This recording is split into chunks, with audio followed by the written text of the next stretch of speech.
نبی اسلام نے ارشاد فرمایا کلو بنی آدم خطاؤن، جتنے بھی اولاد آدم ہیں سب کے سب خطا کار ہیں، وخیر الخطاؤن التوابین، مگر بہترین خطا کار وہ ہیں جو توبہ کرنے والے ہیں۔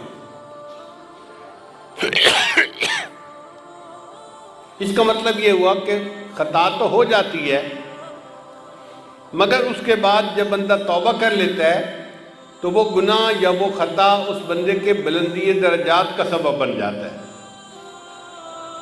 حدیث مبارکہ میں آتا ہے ایک بندہ گناہ کرتا ہے اور اس کے سبب وہ جنت میں چلا جاتا ہے۔ عجیب بات، گناہ کے سبب جنت میں چلا جاتا ہے۔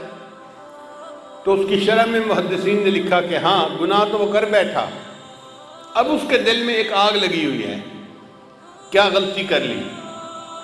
وہ تنہائیوں میں اللہ کے سامنے روتا ہے، اللہ کو مناتا ہے، اس کا وہ رونا دھونا اور اللہ کو منانا اللہ کو پسند آ جاتا ہے، اور اللہ تعالیٰ اس کے لیے جنت کا فیصلہ کر دیتے ہیں۔